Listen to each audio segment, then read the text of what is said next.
बिस्मिल्लाहिर्रहमानिर्रहीम। अस्सलाम वालेकुम। आप देख रहे हैं बी वॉच न्यूज़ और मैं हूं ताज मोहम्मद जान। आज मेरे साथ शरीक गुफ्तगू हैं सीनियर साफ़ी निसार चौधरी साहब। किसी तारुफ़ के मोहताज नहीं, इनसे हम तजिया लेंगे। पहले मौज़ूआत दहशत गर्दी की नई लहर और दहशत गर्दों को पाक फ़ौज की जानिब से हस्ब सबक मौसर जवाब, इस पर थोड़ी तफसील से बात करेंगे। इसके अलावा पाकिस्तान तहरीक इंसाफ के बानी जो हैं इमरान ख़ान, उन्होंने अपने वकील के ज़रिए सुप्रीम कोर्ट में एक दरख्वास्त दायर की है, जिसमें उन्होंने दरख्वास्त की है फ़ाज़ल अदालत से कि वो इलेक्शन में होने वाली जो धांधली है उसको उसकी तहकीकात के लिए जुडिशल कमीशन बनाए, और जब तक ये जुडिशल कमीशन अपनी कोई रिपोर्ट पेश नहीं करता उस वक्त तक हुकूमत या इलेक्शन के बाद होने वाले कोई भी एक्शन जो है उसको मुअत्तल किया जाए। उसमें हुकूमत साजी भी है और कौमी असम्बली का हलफ उठाना अरकान का वो भी शामिल है। इस पर बात करेंगे। इसके अलावा अमेरिका की जानिब से जो है ना, वो कल ज़ाहिर है आपको पता है डोनाल्ड लू जो है ना ख़ारजा अमूर की कमेटी में पेश हुए, उन्होंने अपनी गवाही दी है। उसमें काफ़ी सारी बातें सामने आई हैं, लेकिन एक बड़ी बात जो है उन्होंने अमेरिका की जानिब से ये मुतालबा उभरा है, सामने आया है कि इलेक्शन में होने वाली धांधली जो है उसकी शफाफ तहकीकात करवाई जाएँ। इसके अलावा फैज़ुल हसन चौहान की बहकी बातें, ये कौन सी बहकी बातें हैं, इस पर बात करेंगे। फिर पंजाब हुकूमत के इंतज़ामी इजलासों का नवाज़ शरीफ के ज़ेर सदारत इनेकाद, इसको भी लाहौर हाई कोर्ट में चैलेंज कर दिया गया है। ये क्या मामला है, इस पर भी पूरी तफसील के साथ बात करेंगे। इसके अलावा ईंट मार कर सर फोड़ने का हुक्म और इसका मकसद, इस पर बात करेंगे। फिर ट्विटर की बंदिश जो है उस हवाले से जो है ना, सिंध हाई कोर्ट में PTA ने अपना मौक़िफ़ पेश किया है, वो क्या मौक़िफ़ है, इस पर डिटेल से बात करेंगे। और फिर वज़ीर-ए-आज़म की जो वज़ीर-ए-आज़म और उनकी काबीना जो है, पूरी काबीना ने तनख्वाहें और मुराआत ना लेने का फ़ैसला किया है। बचत कमेटी एक बनाई गई थी, उसके तहत ये फ़ैसला हुआ है। इस पर बात करेंगे। मैं चौधरी साहब का शुक्रिया अदा करते हुए, चौधरी साहब आपसे सबसे पहला सवाल, जिस तरह रन डाउन में मैंने आपको बताया था कि दहशत गर्दी की नई लहर, ये एक नई लहर उठ रही है। आपने देखा है कि गुज़श्ता चंद दिनों से जो ना, चंद हफ्तों से, बल्कि एक साल से जो ना, तवातर से वक्फे से जो ना इस तरह की कार्रवाइयाँ हो रही हैं। लेकिन मीर अली में आपने देखा कि वहाँ पे हमारे पाक फ़ौज के जो अफसरान हैं और जवान हैं 7 से ज़ायद, उन्होंने जाम शहादत नोश किया, और दहशत गर्दों का सफाया करने में हमारी फ़ौज का जो ना बड़ा रोल रहा है, बड़ा अहम किरदार रहा है, बड़ा काबिल तहसीन किरदार था। ये जो नई लहर है चौधरी साहब, इस पे आप क्या कहेंगे, और इस पर काबू पाने के लिए पाक फ़ौज जो कार्रवाइयाँ कर रही है, किस नज़र से आप देखते हैं? ताज साहब, गुजारिश ये है कि जैसा कि आपने फरमाया है कि हमारे मुल्क पाकिस्तान में गुज़श्ता एक साल के साथ तवातर के साथ जो है ना, वो दहशत गर्दी की जो कार्रवाइयाँ हैं उनमें न सिर्फ इजाफा होता जा रहा है, बल्कि देखने में ये भी आया है कि हमारे जो 2 सूबे हैं, स्पेशली सूबा खैबर पख्तूनख्वा और सूबा बलूचिस्तान, इसमें दहशत गर्दी जो है ना वो ज़ोर पकड़ती जा रही है। अब देखना ये है कि ये दहशत गर्दी कहाँ से हो रही है और ये दहशत गर्दी करवा कौन रहा है, और इस दहशत गर्दी के पीछे जो है वो मकसद क्या है। तो सबसे पहले तो मैं आपको ये बताऊंगा कि ये जो कल वाला जो वाक़या हुआ है बलूचिस्तान में, ग्वादर पोर्ट अथॉरिटी पर जो 8 दहशतगर्द घुस के थे, और लेकिन हमारे वहाँ पे जो तैनात एहलकार हैं स्पेशली पाकिस्तान फ़ौज के, उन्होंने न सिर्फ इनका बड़ी जवामर्दी के साथ मुकाबला किया, बल्कि इन तमाम दहशत गर्दों को जहन्नुम में वासिल भी किया, जिसमें हमारे 2 जवान भी जो है ना वो शहीद हो गए। अब 2 सूरतें हैं, उसमें हमें देखना पड़ेगा कि ये दहशत गर्दी जो है, इसमें जो हमारे जो हमसाया ममालिक हैं उनकी तरफ से हो रही है, या ये दहशत गर्दी जो है इसमें कोई और अनासर जो है ना, अवामिल जो है ना वो शामिल है। अब सबसे पहले तो जो है पाकिस्तान की जो एजेंसीज़ हैं उनको ये हकीकत का इल्म हो चुका है कि ये दहशत गर्दी कहाँ से हो रही है, जिस पर उन्होंने, आपने देखा होगा कि उन्होंने अफ़गानिस्तान के अंदर घुस कर जो है ना वो दहशत गर्दों के सिर्फ ठिकाने तबाह किए हैं। उन्होंने न किसी शहरी आबादी को निशाना बनाया, न उनका कोई मकसद और था, बल्कि पाकिस्तान के जो दफ्तर ख़ारजा का तर्जुमान है उसका भी आज बयान आया है। उन्होंने कहा है कि हम अफ़गानिस्तान की जो खुद मुख्तारी है, न सिर्फ हम उसको तस्लीम करते हैं बल्कि मानते भी हैं, लेकिन ये हमारी मजबूरी बन चुका था, क्योंकि वहाँ से जो अफ़गानिस्तान की सरज़मीन है वो हमारी पाकिस्तान में दहशतगर्दी का इस्तेमाल हो रही थी, जिसकी वजह से हमारे मुल्क के अंदर जितने भी लॉ एंड फोर्सेस के अदारे हैं वो न सिर्फ गैर महफूज होते जा रहे थे, जिसकी वजह से हमें वहाँ पे दहशतगर्दी के ख़ात्मे के लिए उन ठिकानों को निशाना बनाया गया। और कल भी आपने देखा जो वहाँ पे ग्वादर पोर्ट में जो दहशतगर्दी हुई है, इसमें भी LAK के जो दहशतगर्द हैं वो हलाक हुए हैं। और ये जो कालदम तंजीमें हैं, मैं समझता हूँ कि इनके पीछे जो है ना स्पेशली जो हमारी जो एजेंसीज़ हैं उन्होंने ये कहा है कि इसमें राह का भी हाथ हो सकता है। तो ये हमें सारे अवामत देखने पड़ेंगे और इन अवामत को देखते हुए न सिर्फ हमें इन दहशतगर्दी का मिल का मुकाबला करना पड़ेगा बल्कि इस नासूर को हमेशा के लिए ख़त्म भी करना पड़ेगा। जी चौधरी साहब, ये अफ़गानिस्तान के अंदर जो है ना दहशतगर्दों के ठिकानों पर जो कार्रवाई की है पाक फ़ौज ने ना, पाक फ़ज़ाइया ने सॉरी, तो उससे पहले जो है ना हमारी तरफ से यानी पाकिस्तान की तरफ से अफ़गानिस्तान की हुकूमत जो है उसको वार्न किया गया, उसको बताया गया कि आपकी सरजमीन से जो है ना पाकिस्तान पर हमले हो रहे हैं, इसको रोकें। वो बार बार इस तरह की जो दरख्वास्त करने के बावजूद जब कोई अफ़गान हुकूमत ने कार्रवाई नहीं की तो मजबूरन फिर हमारी तरफ से जो है ना ये कार्रवाई की गई। तो लेकिन इसमें एक अफसोसनाक चीज़ जो है ना जिस पर बड़ी शदीद तनकीद की गई है, हमारे सीनियर तजिया निगार हैं उन्होंने भी कहा है, हमारे वज़ीर दाखिला जो है ना मोहसिन नकवी, उन्होंने फौरी तौर पे उस पर जो है ना अपना रद्द-ए-अमल ज़ाहिर करते हुए कहा कि दुश्मन को हम इसी तरह जवाब देंगे। तो उन्होंने यकदम जो है ना अफ़गानिस्तान को अपना दुश्मन करार दे दिया है। ऑलरेडी हमारे इस दूसरी तरफ जो है ना एक बड़ा दुश्मन बैठा हुआ है अज़ल से। तो अफ़गानिस्तान हमारा दुश्मन नहीं है, कुछ हैं मामलात वो सेटल करने वाले जो वो बातचीत से जो ना हो सकते हैं, इस तरह एकदम जो ना दुश्मन करार नहीं देना चाहिए। बहरहाल चौधरी साहब, अगला मौजू मैंने जो अपने रन डाउन में बताया था कि बानी जो है ना तहरीक इंसाफ के इमरान खान, उन्होंने सुप्रीम कोर्ट में दरख्वास्त दे दी है अपने वकील अहमद ख़ान के ज़रिए कि ये जो इंतखाबात में धांधली हुई है इसकी जो है ना इसका ऑडिट किया जाए और इस धांधली की तहकीकात की जाए। और फिर साथ उन्होंने ये भी कहा कि जब तक ये तहकीकात मुकम्मल नहीं होती, जब तक जुडिशल कमीशन जो है ना सुप्रीम कोर्ट जो बनाएगा वो अपनी फाइंडिंग्स दे नहीं देता, उस वक्त तक 8 फरवरी के इलेक्शन के बाद होने वाले तमाम एक्शंस, उसमें क्या है कौमी असम्बली के जो लोग हैं उन्होंने अलग उठाया, मेम्बरान ने, फिर हुकूमत साजी हुई है, वो सारा आपके सामने है। तो इस पर आप क्या कहेंगे? उन्होंने ये कहा है कि ये सारे जो ना एक्शन जितने भी हुए हैं इनको भी रोक दिया जाए, मुअत्तल कर दिया जाए, क्या कहेंगे चौधरी साहब? ताज साहब देखें जी, गुजारिश है कि आपने बड़ी तफसील के साथ ही इस बात का भरमला इज़हार कर दिया है, लेकिन मैं थोड़ा सा इसमें इजाफा ये करूँगा कि इमरान खान साहब की जानिब से ये दरख्वास्त सुप्रीम कोर्ट में गई है और उसमें उन्होंने इस मुतालबा किया है जुडिशल कमीशन कायम करने का, और एक आज़ादाना और हाज़र सर्विसेज जजेस के ऊपर उन्होंने कहा है कि ये जुडिशल कमीशन जो है ना वो बनाया जाए, जो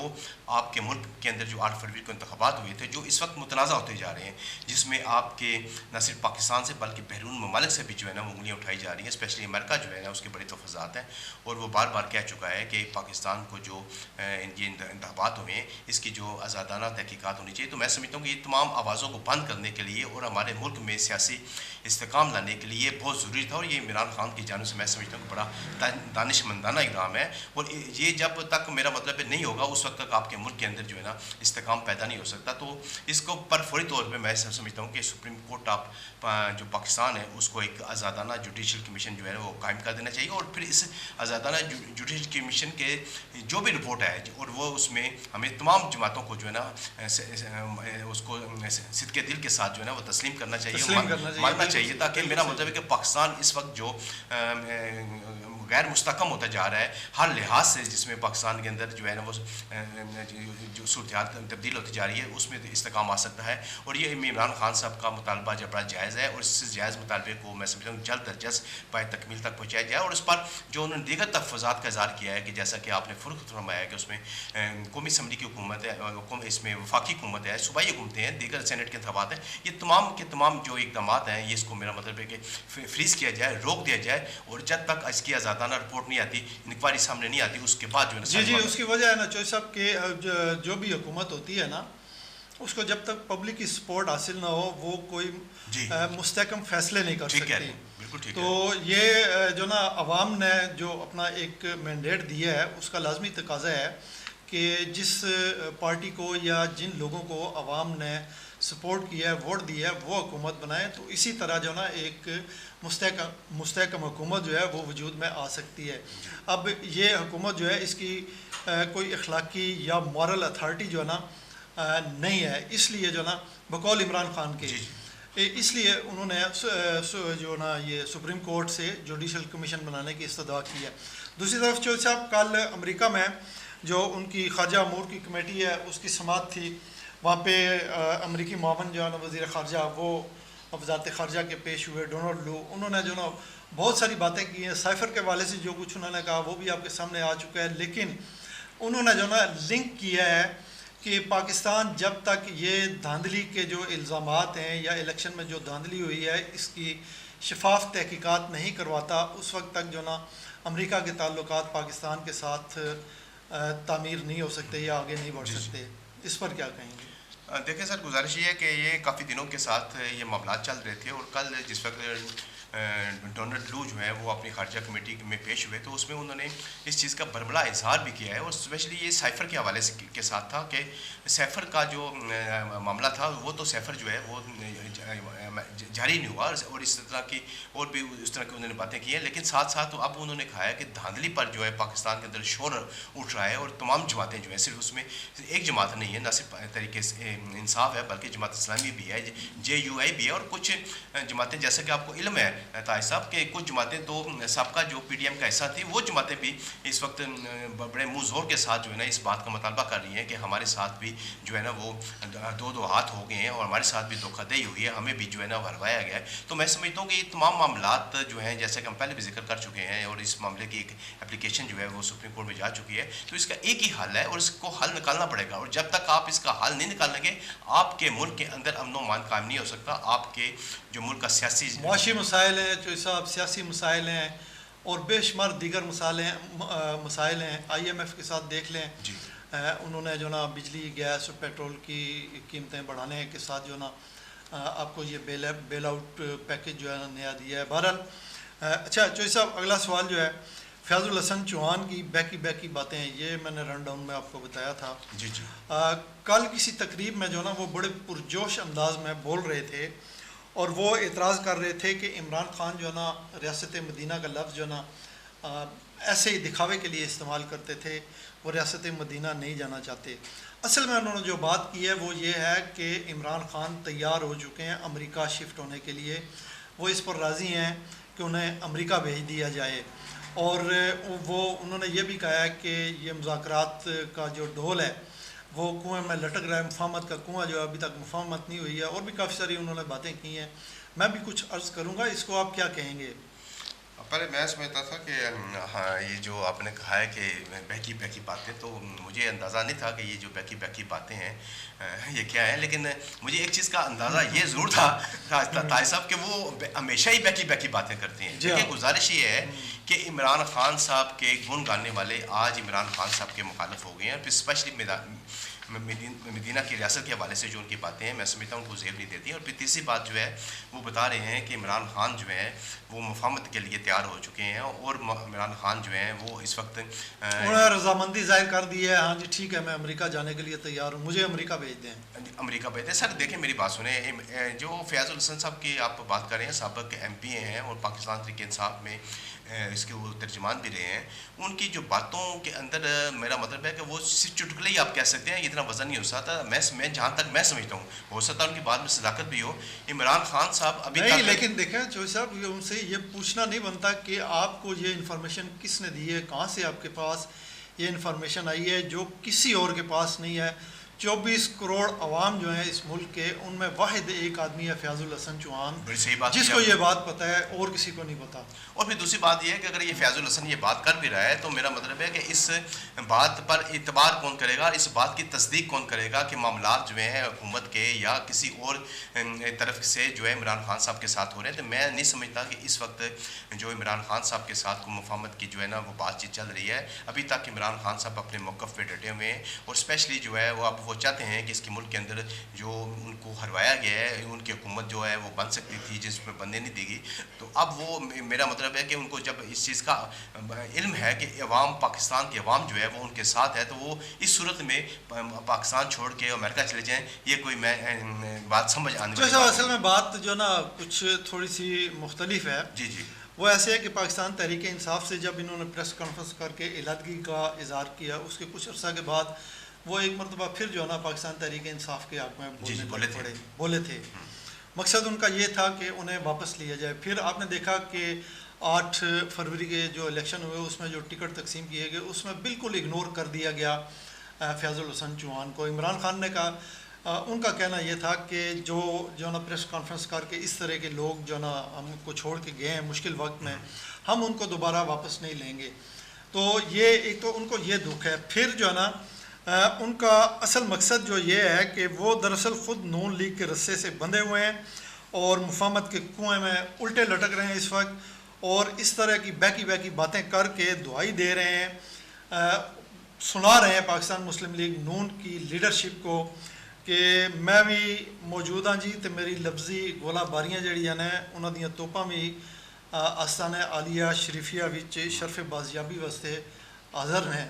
मैनू कबूल किया जाए। असल मकसद ये है। नहीं ठीक है, आपकी बात बिल्कुल अपनी जगह पर दुरुस्त है, लेकिन मैं यहाँ पे थोड़ा सा आपको ये भी बता दूँ कि उनका मकसद जो भी है मुझे इसका अंदाज़ा नहीं है, पता भी नहीं है। देखिए मैं आपको ये बताऊँ कि वो अगर पाकिस्तान तहरीक इंसाफ से वो मेरा मतलब है कि नाकाम हो चुके हैं, दोबारा भी पाकिस्तान तहरीक इंसाफ ने उनको घास नहीं डाली है, तो इधर पाकिस्तान मुस्लिम लीग की नून में जो लोग हैं वो भी इस वक्त मैं समझता हूँ कि स्पेशली हनीफ अब्बासी हैं, दीगर और लोग भी हैं जो तनवीर है, वो भी किसी सूरत में भी इस फैज़ुल हसन चौहान को पाकिस्तान मुस्लिम लीग में आने में नहीं देंगे। जी, लेकिन ज़रूरत तो है ना जी मुस्लिम लीग नून को या पाकिस्तान पीपल्स पार्टी को ऐसे मुँह फट आदमी की जो इस तरह की बातें करते हैं, जो एक ख़ास है फैज़ुल हसन चौहान का या जिस तरह फिरदौस आशिक अवान है, तो इस तरह के लोग जो है ना वो इनकी ज़रूरत तो है, इसीलिए ये अपने आप को पेश कर रहे हैं। जी मैं भी हाज़र हूँ, मैं भी मौजूद हूँ, अपनी मौजूदगी का एहसास दिलाने के लिए। आपकी बात दुरुस्त है, आप बिल्कुल ठीक फरमा रहे हैं, लेकिन मैं समझता हूँ कि मुस्लिम लीग नून में और भी बहुत से लोग मौजूद हैं जो इस वक्त मेरा मतलब है कि फैज़ुल हसन चौहान की जगह जो है ना वो फिल कर रहे हैं, ऐसी बात नहीं है। अच्छा, जो साहब एडवोकेट हैं लाहौर में नदीम सरवर, इन्होंने लाहौर हाई कोर्ट में एक दरख्वास्त दी है और उसमें उन्होंने जो ना चैलेंज किया है कि मियाँ नवाज शरीफ साहब जो हैं पाकिस्तान मुस्लिम लीग नून के सरबराह, उन्होंने पंजाब हुकूमत के 3 जो इंतज़ामी इजलास हैं उनकी सदारत की है, किस हैसियत में की है, क्यों की है, इस पर जो ना उन्होंने अदालत से दरख्वास्त की है कि जो ना सुना जाए, हुकूमत पंजाब को और नोटिस जारी किया जाए। फिर ये नोटिस जारी भी हो गया है, क्या कहेंगे जो साहब? देखें जी, गुजारिश ये है कि अब जैसा कि आपने बता दिया है कि नदीम सरवर साहब ने लाहौर हाई कोर्ट में एक एप्लीकेशन मूव कर दी है और उन्होंने इसमें लिखा है कि जो इस नवाज शरीफ साहब जो है पंजाब काबीना के और दीगर जो है इजलास एग्जेक्टिव अथॉरिटी जो है वो इस्तेमाल कर रहे हैं पंजाब हुकूमत की, सिर्फ MNA, कोई ओहदा नहीं है, ना पंजाब में उनके पास कोई ओहदा है और ना वफाक में, ये हमने पहले भी अपने एक व्लॉग में बताया था। तो उसके बावजूद कोई ओहदा ना होने के बावजूद जो है वो इस वक्त जो इजलास की सदारत करते हैं, ये इजलास को देखते हैं, तो ये गैर कानूनी काम है और इस पर उन्होंने अदालत से रुजू किया। अब अदालत जो है वो उन्होंने नोटिस, जैसा कि आप फरमा रहे हैं कि उन्होंने जारी कर दिया है और इस पर हुकूमत पंजाब जो है वो अपना जवाब दाखिल करेगी और देखते हैं कि मेरा मतलब है कि इस पर क्या सूरत हाल निकलती है और अदालत इस पर क्या एक्शन लेती है। दूसरी बात यह है, जहाँ तक मैं समझता हूँ कि मियाँ नवाज शरीफ साहब को पंजाब काबीना का इजलास हो या किसी और एग्जीक्यूटिव मीटिंग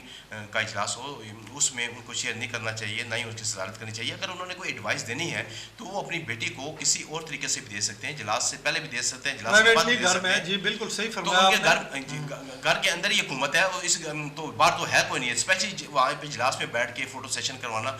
कोई इतना। अच्छा जो साहब, ये जो एप्लीकेशन दी है इन्होंने नदीम सरवर ने, इसकी आज हियरिंग भी है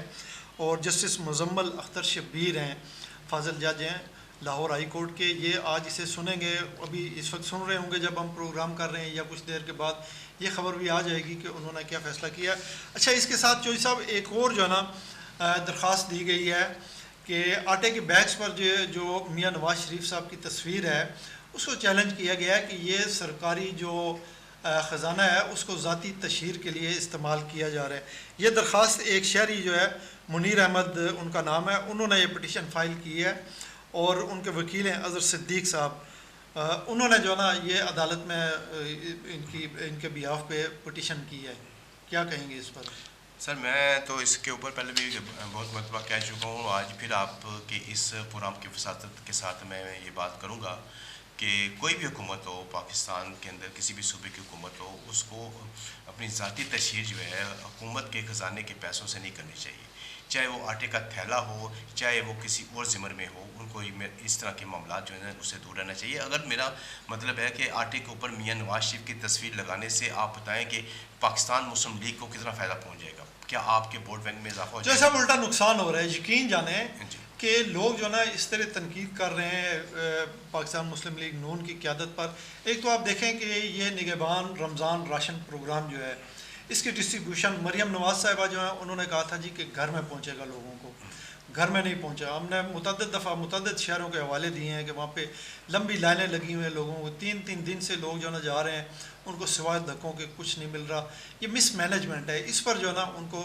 तवज्जो देनी चाहिए थी। और ये बिल्कुल दुरुस्त बात है कि आटे के थैलों पर ये जो इन्होंने प्रिंटिंग करवाई है, इस पर 7 से 8 करोड़ रुपए खर्च हुए हैं। इन पैसों से बेशुमार ख़ानदान जो है ना उनको मज़ीद जो राशन जो है ना दिया जा सकता था, या इसका दायरा थोड़ा और वसी किया जा सकता था। साहिब साहब देखें, गुजारिश ये है कि जैसा कि आपने बताया ना कि इस तरह के मामला जो है ना वो पंजाब गवर्नमेंट से हो रहे हैं, और अभी आपके सामने मज़ीद और भी जो है ना इस किस्म की यहाँ जो फिल्में हैं वो भी चलेंगी, और आपने वो सारी फिल्में देखनी भी हैं, आपको वो फिल्में नज़र भी आएंगी। लेकिन सबसे जो अहम बात है मैं आपको ये बताना चाहूँगा आपके प्रोग्राम की वसातत के साथ, वो ये है कि ये income Benazir income support programme की जो रजिस्ट्रेशन का अमल जो है हुकूमत पंजाब ने खोला था, और उन्होंने इसका जो इख्तियार था, इसकी जो रजिस्ट्रेशन का इख्तियार था, उन्होंने यूटिलिटी स्टोर के मैनेजर को दे दिया था, जिस पर काफ़ी सारी आबादी आई हैं, और जिस पर मुस्लिम लीग के अंदर से जो है ना लोगों ने बड़ा शोर किया है कि ये क्या जुल्म आपने कर दिया है। इससे तो जो है शफाफियत मुतासर होगी, इससे तो जो यूटिलिटी स्टोर का मैनेजर है वो सिर्फ और सिर्फ अपने जानने वालों को जो है ना वो रजिस्ट्रेशन करेगा, जो आम गरीब आदमी है उसकी रजिस्ट्रेशन नहीं हो सकी थी। तो खुदा के लिए इसको आप उससे इख्तियार वापस लेके अब मुस्लिम लीग के जो नुमाइंदे हैं या दूसरी जमातों के जो लोग नुमाइंदे हैं, यूनियन कौंसल से जिनका तलक है, जो आवाम के साथ करीबी रवाबत में है, जो आवाम को जानते हैं और आवाम उनको जानते हैं, उनके रजिस्ट्रेशन का अमल मुकम्मल किया जाए। और इसमें कोई सियासी जो ना वाबस्तगी उसको मद्देनज़र नहीं रखना चाहिए, बिला तखसीस होना चाहिए। बिल्कुल आप सही कह रहे हैं। अच्छा जोई साहब, मैंने सुना है कि खैबर पख्तूनख्वा में ईंटों के भट्टे जो बंद पड़े थे वो जो ना फ़ाल हो गए हैं। क्या वहाँ पे कोला निकल आया है जिसकी वजह से मेरा मतलब वो भट्टे चलने शुरू हो गए, या कोई और वजह है? नहीं, वो देखे ना खैबर पख्तूनख्वा के अच्छा। चीफ मिनिस्टर जो है अली अमीन गंडापुर, अच्छा, उनको गंडापुर और ढिंडापुर भी आपने कहा था, मैंने भी शायद कहा था। तो उन्होंने जो ना गुज़श्ता रोज़ एक बड़ा सख्त बयान जारी किया है कि जो सरकारी अफसर, उन्होंने आवाम को मुखातब किया कि जो सरकारी अफसर आपसे रिश्वत मांगे, सरकारी एहलकार, उसके सर पे ईंट मारें। तो वो तो बहुत बड़ी आबादी है खैबर पख्तूनख्वा की, एक एक ईंट जो है वो सब अगर अपने पास रखें तो ईंटों के भट्टे, जैसे मैंने कहा कि गैर फ़ाल जो थे वो फ़ाल हो चुके हैं। ये क्या मामला है चोई साहब, ईंट मारने से क्या मुराद है? ताज साहब अगर आप सच्ची बात अगर मुझसे अगर पूछना चाहेंगे और मेरे दिल की अगर बात पूछना चाहेंगे तो मैं अभी आपको बताऊंगा कि ये जो कल का वाक़या है, अली अमीन गंडापुर साहब ने जो है ना एक मीडिया टॉक में ये बात की है कि खैबर पख्तूनख्वा के अंदर रिश्वत को है न सिर्फ हमने ख़त्म करना है बल्कि इसका जो है ना हमने सर कुचलना है। तो सर कुचलने से मुतराद उनका ये था कि अगर आपसे कोई किसी काम के सिलसिले में, सरकारी काम के सिलसिले में कोई बंदा रिश्वत का तकाजा करता है तो आप जाके उसका सर फाड़ दें, ईंट मार कर उसका सर फाड़ दें। अगर वो आपसे पूछे कि ये मुझे आपने ईंट क्यों मारी है तो मेरा नाम दे देना। ये एक जज्बात के अंदर आके उन्होंने इस तरह की बात की है और अवाम नास को डराने की बात की है और कोशिश की है कि आप लेकिन सर गुजारिश ये है कि ये जो जिस तरीके का उनका लहजा है या जिस तरीके से ये जो अल्फाज हैं, इससे मैं समझता हूँ कि वो सख्ती और भी इस्तेमाल करें, लेकिन इससे तो लोग जाती दुश्मनियां भी जो है ना वो भी अपनी खत्म करने पर तुल जाएंगे और वो लोगों के सर फाड़ना शुरू कर देंगे। वो कहेंगे कि इन्होंने मुझसे ऐसा नहीं होगा। मैं आपको बताता हूँ, एक इस पर मुख्तलिफ अतराफ से ख़ास तौर पर मुस्लिम लीग नून के जो मुख्तलिफ जी रहनुमा हैं, उन्होंने बड़ी सख्त बड़ी शदीद तनकीद की है, लेकिन उसमें इसकी जो ना असल इसका जो ना समझें, इसका मतलब समझें। उन्होंने ये नहीं कहा कि लोगों के सर फाड़ दें, फिज़िकली जो है ना लोग ईंटें मारना शुरू कर देंगे। एक तो जो सरकारी अफसरान रिश्वतखोर हैं उनको एक तंबी है, वो डरेंगे कि नहीं यार मैंने रिश्वत नहीं लेनी, मेरा सर फट जाएगा। फिर दूसरा जो ना आप इसको इस तरह भी इंटरप्रेट कर सकते हैं कि लोगों के सरों पर नहीं बल्कि रिश्वत जो है उसके सर पे ईंट मारें। रिश्वत के सर पे ईंट मार के ये बुराई जो है जहन्नम में लेके जाने वाली जो है ना, दोनों को, रिश्वत लेने वाला देने वाला दोनों को जहन्नम में लेकर जाएगी। इसका सर फोड़ें। तो इसको एक ही पहलू से क्यों देखा जाता है, इसके बाकी पहलू भी तो हैं ना चोई साहब। असल में तो उनका मतलब ये है कि इस जुर्म को जो है ना इस तरीके से ख़त्म किया जाए, लोगों में खौफ पैदा किया जाए, डर पैदा किया जाए ताकि कोई रिश्वत का तकाजा ही ना करे। ताई साहब देखें, गुजारिश ये है कि अगर आप आवाम में और जो आवाम के अदारे हैं जिसमें यहाँ पे रिश्वत का बाज़ार गर्म होता है उनको डराने की बात कर रहे हैं, तो मैं समझता हूँ कि और आप कहते हैं कि ये उनका जो इकदाम है ये बड़ा अच्छा इकदाम है जिससे न सिर्फ जो रिश्वतखोर लोग हैं वो डरेंगे, तो ये इसको फिर आप पूरे पाकिस्तान में लागू कर दें, वफाक में भी, दीगर जो आपके पाकिस्तान के जो तीनों सूबे हैं वहाँ पे भी लोगों को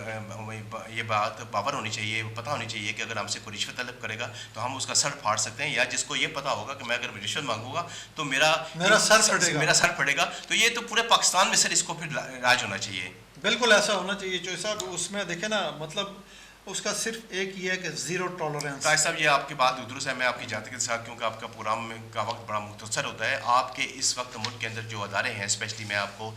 गैस का एक अदारा है, सुई गैस का अदारा है, वापडा का अदारा है, आप यकीन करें कि अगर आप उनके अदारों के पास मीटर लगाने के लिए चले जाएँ तो आपको पता चल जाएगा कि आपके मुल्क के अंदर ये मीटरों का असूल जो है वह कितना मुश्किल है, बगैर पैसे दिए हुए आपका काम नहीं होता। और फिर मज़े की बात आपको मैं ये बताऊँ, आप पैसे दे के भी चक्कर लगाने पर मजबूर होते हैं।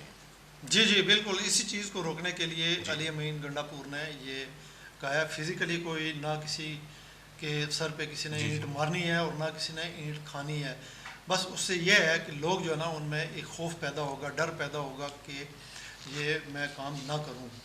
अच्छा चोई साहब, ट्विटर एक्स की बंदिश मैंने अपने पिछले व्लॉग में बताया था, आज महीने से भी 1-2 दिन ज़्यादा हो चुके हैं ट्विटर की बंदिश को। ट्विटर आप अब जो ना उसको एक्स तो आप खोल देना, खोल दे क्यों नहीं है। मेरा मतलब है कि आप, मेरा मतलब है 3-4 प्रोग्राम में भी इस पर बात कर चुके हैं कि ये आवाम का बहुत बड़ा प्रॉब्लम है, मसला है, तो आप खोलते क्यों नहीं सर इसको। जी चोई साहब, बटन मेरे को लोगे तो मैं उन्हें खोल दूँगा। ठीक है सर। सिंध हाई कोर्ट जो है ना, वहाँ पे वो कोई पिटीशन थी गलबन या हाँ,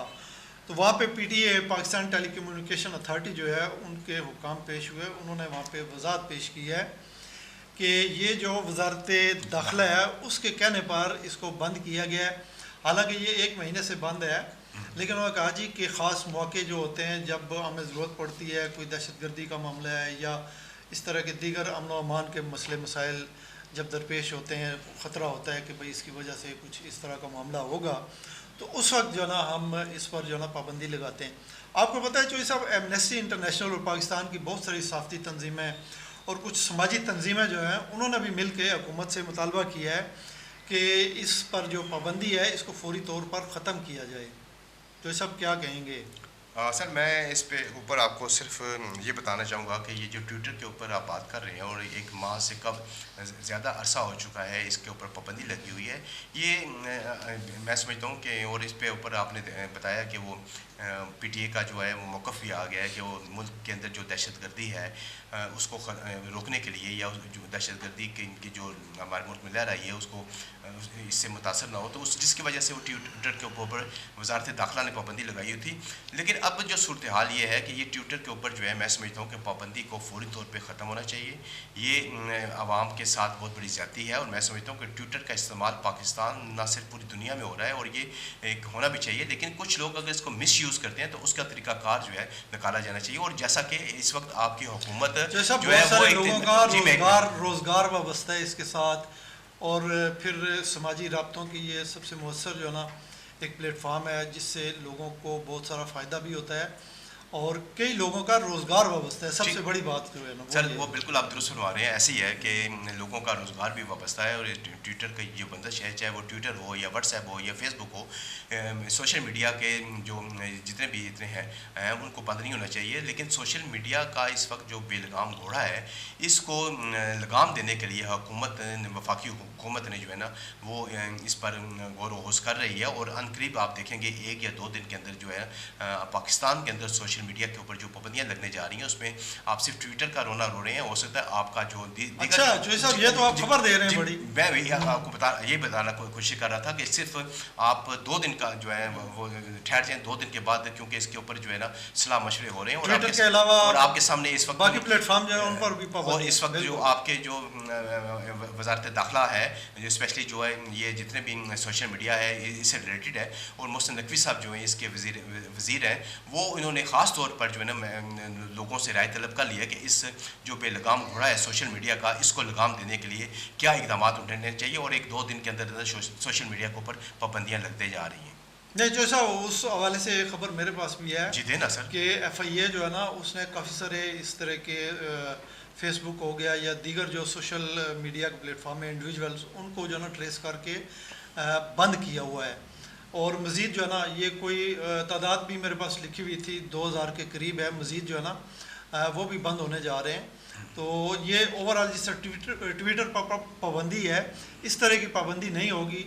मैं भी एक्सेप्शन जिस तरह आप कह रहे हैं वो मेरी नज़र से ऐसी खबर नहीं गुजरी है। लेकिन ये जो मैं आपको बता रहा हूँ कि इस तरह के इंडिविजुअल जो ना लोग उन पर पाबंदी लगी है, उनके अकाउंट्स जो ना वो बंद किए गए हैं लाजमी। अच्छा जो साहब वक्त बड़ा थोड़ा है, वज़ीर आज़म आपने जो ना बताया था एक प्रोग्राम में, और ख़बरें भी छपी थी, प्रेसिडेंट जो है